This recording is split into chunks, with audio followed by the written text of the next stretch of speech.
Guys, welcome to another video I decided to make. I'm sitting in the new office, the new first VTC in Malaysia. This is the V Global headquarters, which supports the network worldwide. And wherever you're watching this, sitting at home or anything, this is just a very simple video made because I've been getting a lot of questions from leaders all over the world about a lot of issues which have not been addressed in our previous videos. Okay, I just launched a new video called the 8 Basic Building Blocks Rebuilt by V Studios, and you can grab that. But this video is going to be very short, very to the point, and it's for me to share on the importance of training in our industry, network marketing, the importance of training in the V, and the importance of training in building your QuestNet business. Now, one mistake a lot of people make when they come into our business is that they think they already know what needs to be done. They walk into the networking business and they say, okay, don't have to teach me anything, I know what to do. But when you really analyze anyone from any background, whether you're a doctor, engineer, if you're sitting at home right now and thinking you're a marketing executive of a multinational company, it does not mean that you can come into network marketing and apply the same principles you apply out there in your traditional world of business and become successful. Network marketing is a very unique, very special business which requires you to be retrained, re-educated, for you to understand what the whole business is about. Okay, now network marketing, the concept of network marketing is basically when you come into a network marketing business like QuestNet, right, golden rule, you're a baby. You're a little baby who's just starting a brand new journey, all right, in a business which is, even though our business is 60 years old, in some cases 100 years old, the industry of network marketing, doesn't mean you know enough. So the first rule which I want to share with you is that when you come into network marketing, please understand that you need to walk in as a baby, you need to empty your cup. Now this empty your cup story I've shared many times in all my trainings around the world, and if you have attended my trainings, you know that I start every training with the empty the cup story. But I'm going to share this story once again here. Okay? Now the empty the cup philosophy is taught to me by my mentor, Dato' Vijay Ishwaran, our visionary, the managing partner of the V.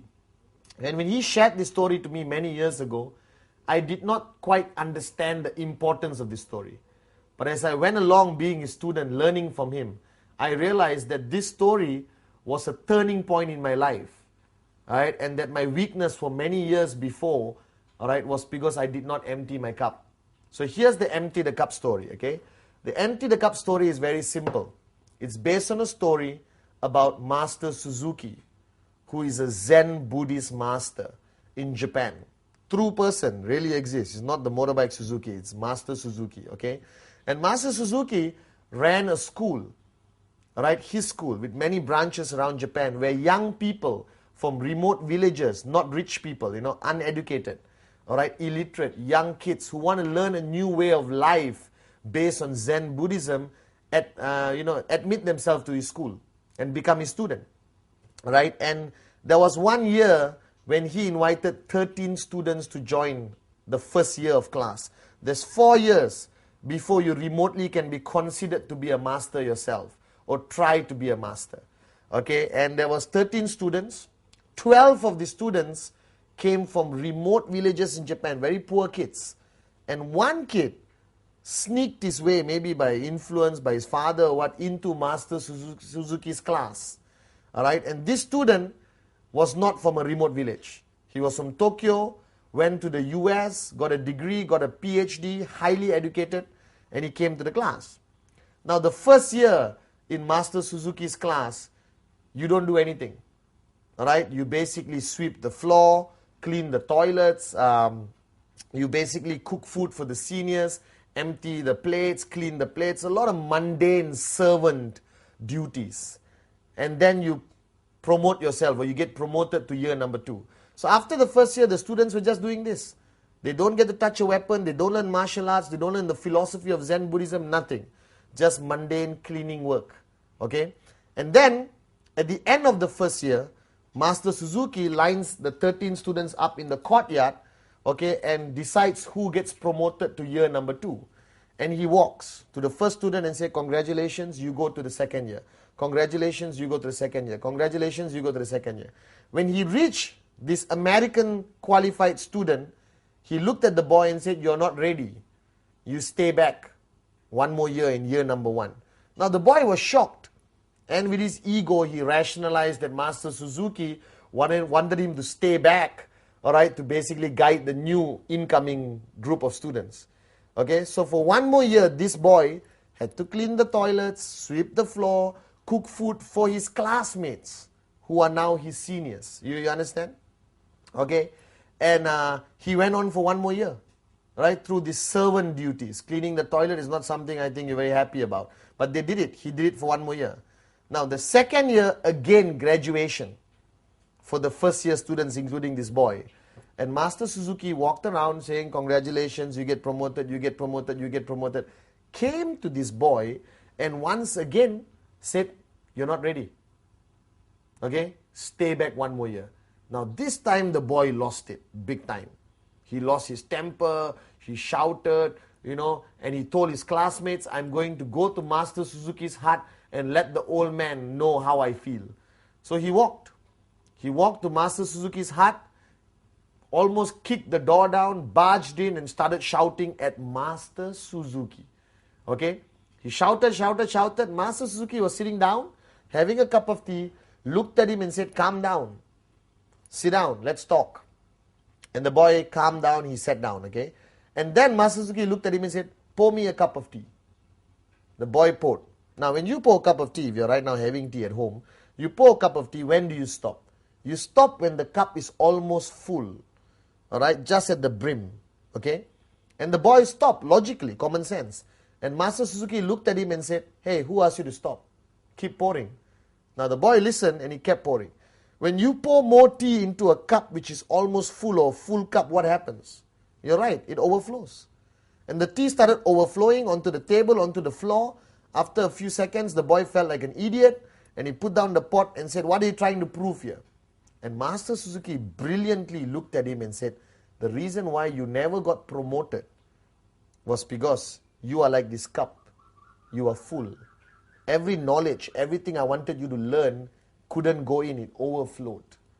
So the principle behind Master Suzuki's teaching, which I learned from Dato Vijay, and I teach everywhere I go around the world, is that your journey into network marketing must first start with an empty cup. So you must empty your cup. If you're sitting there and listening to me right now and saying, I already heard this story, so what? That means your cup is not empty. And you can never move on. You can never achieve the success you desire because your cup is full. So as you come into QuestNet, as you come into this networking business, as you join the V family, first rule is empty your cup. All right? And I hope you don't get offended by this video because I'm going to be very direct. I don't care whether you have a degree. I don't care whether you have a PhD. I don't care whether you used to run a successful traditional business. This is network marketing. It's a whole different ballgame. Unless you are tremendously successful already in network marketing and you have earned more than me, all right, and build a bigger network than me, I'm willing to empty my cup and listen to you. But until you achieve tremendous success in this business, guys, please empty your cup, all right, when you start your journey in this business. Now, this principle of emptying your cup is something which Dato Vijay told me I have to do daily. All right? I'm willing to learn from anyone. If I wanted to know how to repair my car, I will learn from the mechanic. If the mechanic wanted to learn about network marketing, he will learn from me. So on a daily basis, you have to empty your cup in order to gain more knowledge, to gain more experience, to learn from people far more successful than you. Now, the person who signed you up, your upline, whatever said and done, has more experience in this business. The fact that he signed up before you. All right? Your higher uplines, AVPs, V Council, especially the V partners, these are tremendously successful people, earning more in 1 week than you have earned in the past 5 years in your traditional jobs or business. All right? And when they come to your country, when they come for an NSS, a ReVcon, an NDA, or whatever form of training, you should be there with an empty cup. So a lot of networkers, a lot of people who join our business, all right, always join, okay, thinking they don't need training. Let me reaffirm and remind you that our business is about getting trained. You need to attend every training. You should be hungry for knowledge. You should be hungry for training. I still remember in my early days when I started in 1998 with Dato' Vijay Japa, I used to fight to get any little time I could with Dato' Vijay or Japa, all right, to learn anything. I used to sit next to Dato'. He will be on a telephone conversation with somebody else, and I would just listen and learn something which I could apply in my networking or generally in life. All right, I still remember once I wanted my leaders to meet Dato', and I was in Malaysia, Dato' was in Singapore. That's a 5-hour drive, okay? So I called Dato', I said, Dato', can you please allow us to come and learn from you? He said, I'm in Singapore, I'm staying at the Hyatt Hotel. If you want, come. So I got all my leaders together, we drove. 5-hour drive, crossed that bridge into Singapore, went to Hyatt, all right, and called him from downstairs. You know, Dato' Vijay went downstairs. He said, wait, I'll come down. And we waited for 8 hours. 8 hours we waited. And Dato' finally came down, spoke to us, and I'm not kidding, all right, spoke to us for not more than 20 minutes and said, thank you very much, I have to go. I have another meeting. And he left. So we drove for 5 hours, waited for 8 hours, and got 20 minutes of time with Dato' and drove back 5 hours. But that 20 minutes, all right, was extremely beneficial to me and my group, right, because our cups were empty. That 20 minutes carried us for 3 years. We still apply that learning of 20 minutes until today in our networking teaching with our groups. So emptying your cup is crucial. Any chance you get to sit with a successful networker, your uplines, AVP, V Council, V Partners, grab that opportunity. All right? In a coffee shop, in the airport waiting lounge, in the car, don't waste your time. Learn, learn, learn. Empty your cup.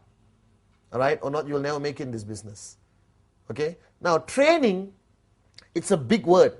If you talk about training to the traditional world, it's, you know, all these great Mahaguru trainers, you know, who never made it in life. They just sell their programs and make money from teaching people like you how to make money, even though they have never made money in traditional business.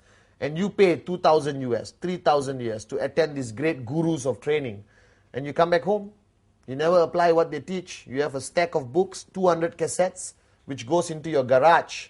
And after 5 years, you're still broke. But in network marketing, I don't call it training. All right, training is a strong word. And basically, everyone resists. Do you understand? You resist. Oh, who is he to teach me? He's younger than me. That was my problem. I started networking when I was 23. And I had downlines who were 40, 50 years old. And they had a problem listening to me because I was young. All right? But when I started becoming tremendously successful in network marketing, because I learned from my teacher, Dato' Vijay, all right, everyone was willing to listen to you. All right? So listen to success. Never question why. Ask how and follow. Right? So the word training, I don't like to use. Right now, what I'm doing with you right now, if you're sitting at home listening to me, I'm sharing. I'm not saying everything I share over the past 8 years I got from the sky. I am proud to say that nothing I say is original.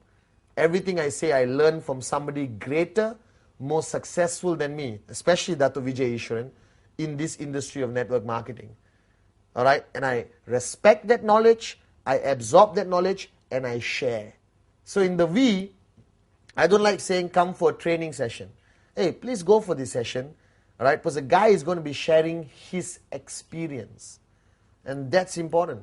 Like in the 8 basic building blocks rebuilt, I shared. You have now started a journey on a road which you have never been on. A brand new street or a highway. Okay, and you want to go from point A to point B. You can figure it out on your own. But if you are smart or wise, you will ask somebody who has been on the road. You will ask him, excuse me, how is the journey? What road should I avoid? Left side, right side, where's the pothole? Where did the tree fall down? Where is the police speed trap? So I can avoid it and not get a summon. Do you understand? That's what a wise person will do. So in our business, be wise. Learn from your seniors.